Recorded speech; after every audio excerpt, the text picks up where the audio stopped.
दोस्तों, आपका हमारे चैनल में स्वागत है।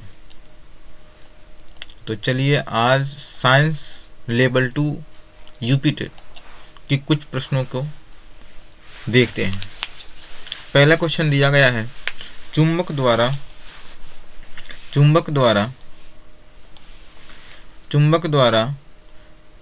आकर्षित होता है। चुंबक के द्वारा आकर्षित होता है यानी कि खिंचाव होता है। तो लकड़ी का बुरादा होता है, लकड़ी का बुरादा या कांच का बुरादा, लोहे का बुरादा या उपर्युक्त सभी। तो कांच का टुकड़ा होता नहीं है, लकड़ी का टुकड़ा भी नहीं, ये भी। तो ऑप्शन नंबर क्या हो जाएगा? ऑप्शन में लोहे का टुकड़ा चुंबक के द्वारा क्या होता है? खींचा जाता है। और इसके चुंबक को अगर छोटे टुकड़ों में विभाजित कर दिया जाए तो केवल दो तरफ ही, एक एन नॉर्थ और एक साउथ पोल ही, दो पोल बनेंगे। इसके कितने पोल बनेंगे? दो पोल ही केवल बनेंगे। 1 मिनट कलर चेंज कर ले। कलर कौन सा बेस्ट रहेगा? हाँ, रेड बढ़िया है। नेक्स्ट क्वेश्चन की तरफ चलते हैं। नेक्स्ट क्वेश्चन दिया गया है, मिश्र धातु है। क्या है? मिश्र धातु है। चलिए मिश्र, तो मिश्र धातु है, पीतल है, तांबा है या जिंक है, या टिन है। तो इनमें से बताइए क्या है? तो पीतल देखिए, आप बताएंगे इसमें कॉपर तो होता ही नहीं है, कॉपर भी होगा नहीं, टिन भी। तो पीतल, इसमें राइट ऑप्शन हो जाएगा क्या? पीतल हमारा मिश्र धातु होता है। पीतल हमारा मिश्र धातु है। क्या है? पीतल हमारा मिश्र धातु है। तो राइट ऑप्शन हो जाएगा क्या? ए। ये कॉपर प्लस जिंक से, कॉपर और जिंक के साथ ये मिलता है, पीतल बनता है। और वहीं पर कांसा आता है। जैसे सिंधु सभ्यता क्या थी? काशीगीन सभ्यता थी। तो कांसा कॉपर और यसियन क्या था? यसियन यानी कॉपर और टीन से मिलकर के क्या बना था? कांसा बना था, यह बनता है। और कॉपर प्लस जिंक से मिलकर के क्या बनता है? पीतल बनता है। तो नेक्स्ट क्वेश्चन की तरफ चलते हैं। मिश्र धातु, जो अभी तक मिश्र धातु बनाई गई हैं, लगभग 7 मिश्र धातुएं हैं। कितनी 7 मिश्र धातुएं हैं? मिश्र धातुएं की संख्या कितनी है? 7। और वैसे देखा जाए अधातुओं की संख्या कुल 17 है। कितनी है? 17 है। और वैसे देखा जाए धातुओं की संख्या तो 91 कहीं पर और 93 ऐसे मिलता है। नेक्स्ट क्वेश्चन की तरफ चलते हैं। डार्विनवाद संबंधित है। किससे संबंधित है? तो क्वेश्चन आपके सामने दिख रहा होगा।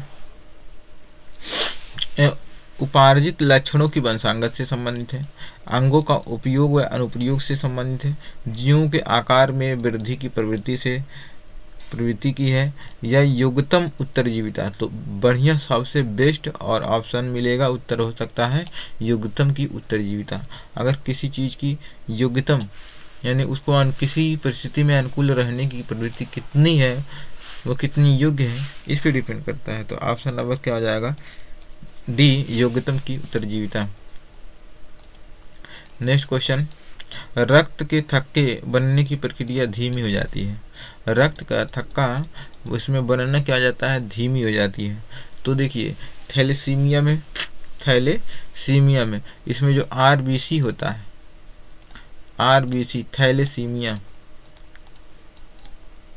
थैलेसीमिया, आरबीसी और डब्ल्यूबीसी और एक प्लेटलेट्स होता है। ये 3 रुधिर कणिका होते हैं। कितनी होती हैं? 3 रुधिर कणिका होते हैं। इनका आवर्तकाल लगभग 120 का होता है। ये 2-3 हफ्ते तक ही जीवित रहते हैं और ये मैक्सिमम 4 या 5 दिन तक जो है रह सकता है। तो इसमें रक्त के थक्के, तो थक्कों को जमाने के लिए थक्के जब बनने की प्रक्रिया धीमी हो जाती है, किसमें हो जाती है? तो बेस्ट टर्म है हीमोफीलिया।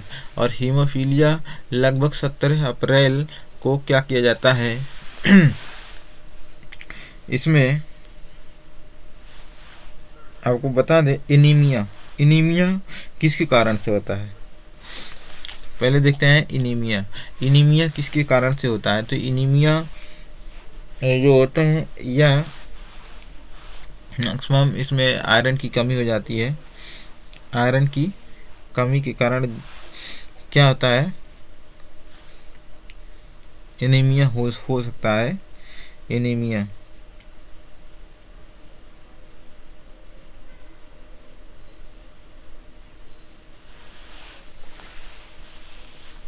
हो सकता है। उसके बाद से हीमो क्या है? हीमोफीलिया। तो हीमोफीलिया की हम बात करें, ये इसका राइट ऑप्शन हो जाएगा। क्या हो जाएगा? राइट ऑप्शन हो जाएगा हीमोफीलिया। इसका जो दिवस मनाया जाता है दिवस, तो अप्रैल माह किस में मनाया जाता है? अप्रैल माह में ही हीमोफीलिया दिवस मनाया जाता है। क्या होता है? अप्रैल माह में ही हीमोफीलिया दिवस मनाया जाता है। चलिए नेक्स्ट क्वेश्चन की तरफ चलते हैं। हाँ, एक क्वेश्चन और बन सकता है इसमें, कौन सा इसमें वर्णक होता है जिसके कारण ब्लड यानी खून नहीं जमता है? क्या होता है? खून यानी कि ब्लड नहीं जमता, तो उसका नाम है हिपैरिन। क्या है? हिपैरिन। हिपैरिन की वजह से खून नहीं जमता है, यानी कि रक्त के थक्के नहीं जमते हैं। चलिए नेक्स्ट क्वेश्चन की तरफ चलते हैं। एलिसा परीक्षण है। एलिसा परीक्षण है, तो एलिसा परीक्षण किससे है? एलिसा परीक्षण किससे है? क्षय रोग से संबंधित है? नहीं, क्षय रोग से संबंधित नहीं हो सकता। इसमें जो क्षय रोग होता है ये 2025 में भारत सरकार 2025 में ये क्षय रोग से पीड़ित जो व्यक्ति थे इनको मुक्त कर दिया। क्या कर दिया? मुक्त कर दिया, यानी भारत क्षय रोग से मुक्त हो चुका है। डेंगू रोग, ये डेंगू मच्छर के काटने से क्या होता है?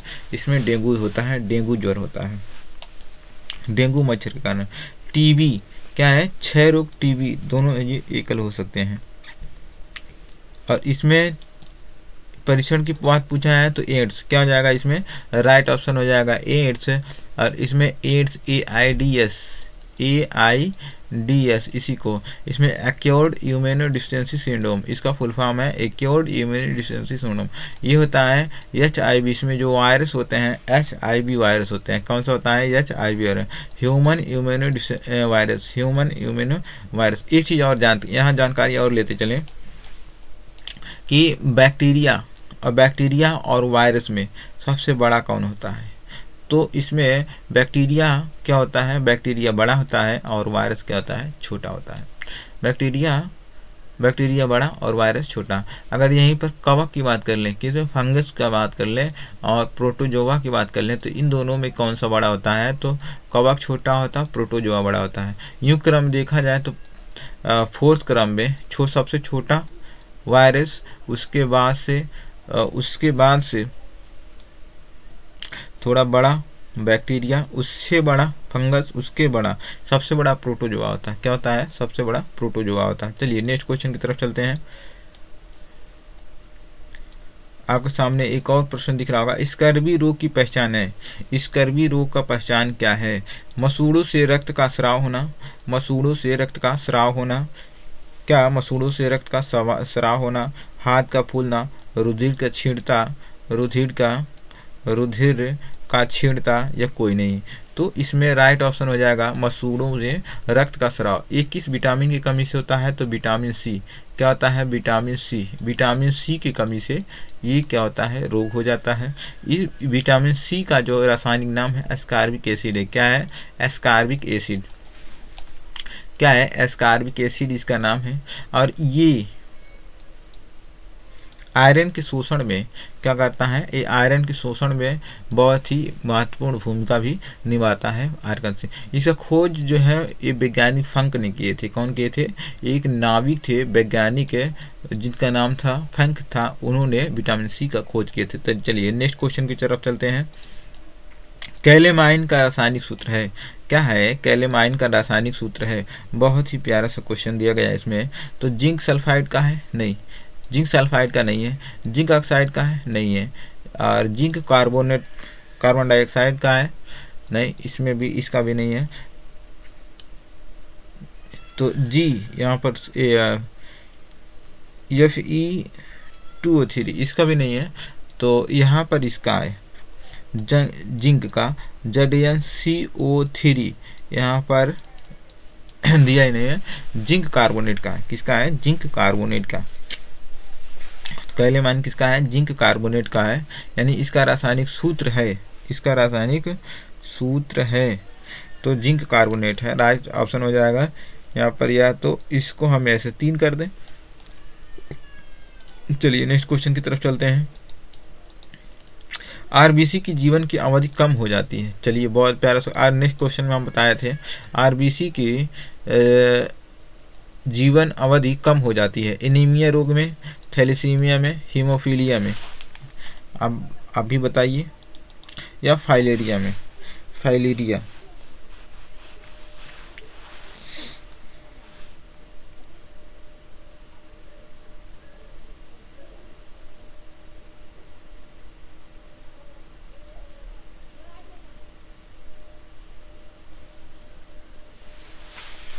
या फाइलेरिया में। तो इनीमिया क्या होता है? इनीमिया अभी बताए हैं, इसमें आयरन की कमी से, आयरन की कमी से रोग, कौन सा रोग? इनीमिया हो जाता है। थैलेसीमिया क्या होता है? इसमें आरबीसी क्या होता है? आरबीसी जो इसका आकार होता है वो क्या होता है? बढ़ जाता है। और आरबीसी में केंद्रक और लाइसोसोम नहीं पाए जाते हैं, लाइसोसोम और केंद्रक नहीं पाए जाते हैं, केवल किसमें? और इसमें ऊंट और लामा, ऊंट और लामा ये दोनों ही ऐसे जानवर हैं जिसको छोड़ करके बाकी और किसी भी जानवर में ये लाइसोसोम और केंद्रक नहीं पाए जाते हैं और उनके आरबीसी में। लेकिन डब्ल्यूबीसी में केंद्रक पाए जाते हैं। क्या होते हैं? डब्ल्यूबीसी में केंद्रक पाए जाते हैं, डब्ल्यूबीसी में केंद्रक पाए जाते हैं। चलिए थैलेसीमिया और हीमोफीलिया रोग में, तो इसका आरबीसी की अवधि कम हो जाती है। तो इनीमिया में ही हम बताए हैं, इसमें अवधि की बात करें तो जब बड़ा हो जाएगा तो क्या होगा? उसका आकार। तो हीमोफीलिया में बताया गया रक्त का थक्का नहीं जमता है। क्या नहीं जमता है? रक्त का थक्का नहीं जमता है और रक्त बहना स्टार्ट होता है, बहता ही रहता है। क्या होता है? रक्त बहता ही रहता है। किसमें? हीमोफीलिया में। किसमें? हीमोफीलिया में रक्त का थक्का नहीं जमता। ये फाइब्रिनो क्या होता है? फाइब्रिनो इसमें काम करता है। चलिए नेक्स्ट क्वेश्चन। हाँ, तो इसका राइट आंसर हो जाएगा पहला, इनीमिया रोग में। किसमें हो जाएगा? क्या हो जाएगा?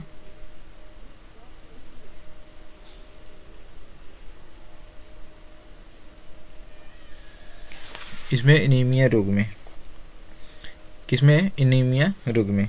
हाँ, एक चीज़ और हम बताए हैं अभी कि ये हीमोफीलिया रोग रक्त का थक्का नहीं जमता है, ये एक इसको शाही रोग भी कहते हैं। क्या कहते हैं? शाही रोग के नाम से।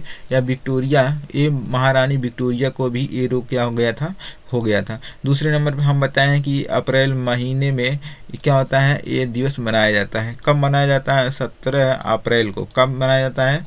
विश्व हीमोफीलिया दिवस 17 अप्रैल को मनाया जाता है। कब मनाया जाता है?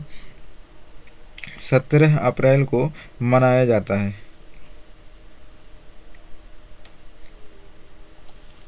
चलिए नेक्स्ट क्वेश्चन की तरफ चलते हैं। किसी आवर्त में बाएं से दाएं जाने पर, क्या बहुत ही अच्छा सा क्वेश्चन है। किसी आवर्त में बाएं से दाएं जाने पर, बाएं से दाएं जाने पर जब हम क्या करेंगे? बाएं से यानी इधर से इधर जाएंगे, जाने पर तत्वों की धन प्रवृत्ति बढ़ती है, धात्विक प्रवृत्ति बढ़ती है, आयनिक त्रिज्या बढ़ती है। कहती है आयनिक त्रिज्या बढ़ती है, तत्वों के ऑक्साइड की क्षारीय प्रवृत्ति बढ़ती है। तो इसका राइट आंसर हो जाएगा क्या, इसका धन विद्युत प्रवृत्ति बढ़ती है। क्या बढ़ती है, धन विद्युत प्रवृत्ति बढ़ती है। इसमें धनात्मक इसका आकार भी बढ़ेगा। अगर बाएं से दाएं जाए तो इसका क्या होगा, इसकी त्रिज्या भी बढ़ेगी। क्या बढ़ेगी, त्रिज्या भी बढ़ेगी और धनात्मक स्थिति भी बढ़ेगी और आयनन क्षमता भी क्या होगा, इसका ऊर्जा भी क्या होगा, बढ़ेगा। लेकिन यहाँ पर ऋणात्मक क्षमता जो होगी इसकी क्या घटेगी। तो ऑप्शन नंबर क्या आ जाएगा, पहला। चलिए नेक्स्ट क्वेश्चन की तरफ चलते हैं।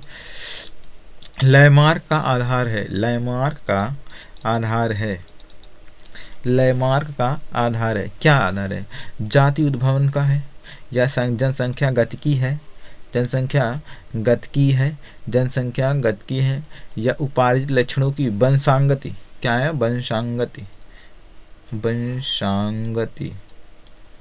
क्या है, वंशांगति, यह वंशांगति है। क्या है, वंशांगति है। एक मिनट, वंशांगति है, जीवन संघर्ष है। क्या है, जीवन संघर्ष है। तो इसका राइट आंसर हो जाएगा क्या, इसका राइट आंसर हो जाएगा उपार्जित लक्षणों की वंशांगति हो जाएगी। क्या, लयमार्कवाद क्या है, उपार्जित लक्षणों की। और डार्विनवाद अभी बताया गया, लयमार्कवाद का आधार जो है उपार्जित लक्षणों की वंशांगति है। लेकिन डार्विनवाद की बात करें तो इसमें योग्यतम की उत्तरजीविता है। क्या है, योग्यतम की उत्तरजीविता डार्विनवाद। लयमार्कवाद उपार्जित लक्षणों की वंशांगति, दो चीज ध्यान रखना है। जब लयमार्कवाद कहेगा तो उपार्जित लक्षणों की वंशांगति होगी, जब डार्विनवाद कहेगा तो योग्यतम की उत्तरजीविता होगी। चलिए नेक्स्ट क्वेश्चन की तरफ चलते हैं। निम्नलिखित में से कौन सा समीकरण सही नहीं है। क्या है, निम्नलिखित में से कौन सा समीकरण सही नहीं है। क्या नहीं है, सही नहीं है। तो चलिए पहला दिया गया है 1 equal to I equal to, ये 1 नहीं है, ये आई इक्वल टू क्या करते हैं, आई इक्वल टू क्यू और टी है, क्यू इंटू टी है। या आई इक्वल टू, दूसरा हम बता दे रहे हैं, आई इक्वल टू क्यू बटे टी है। या क्यू इक्वल टू आई बटे टी या T equal to I into Q. क्या आ जाएगा, आई टी इक्वल टू। ठीक है, तो इसका राइट आंसर हो जाएगा क्या, आई इक्वल टू क्यू बटे टी। क्या, आई जो धारा होता है, क्या होता है, धारा बराबर आवेश बटे, क्या होता है, आवेश बटे टाइम हो जाएगा, यानी कि समय हो जाएगा। आवेश का जो मात्रक होता है कूलाम होता है, टाइम का जो मात्रक होता है सेकंड होता है, और एम्पियर का जो धारा का मात्रक क्या होता है, एम्पियर। ये एम्पियर किस में मापा जाता है, एमीटर में मापा जाता है। किस में मापा जाता है, एमीटर में मापा जाता है। आवेश की बात करो 1.6 × 10⁻19 क्या, हाँ आवेश। चलिए हम नेक्स्ट क्वेश्चन में इसको देखते हैं। आज के लिए बस हम इतने ही प्रश्नों के साथ आज हम आपके साथ केवल इतने ही प्रश्नों के साथ थे। आज के हम केवल इन्हीं प्रश्नों के साथ आपके पास थे। वीडियो देखने के लिए धन्यवाद।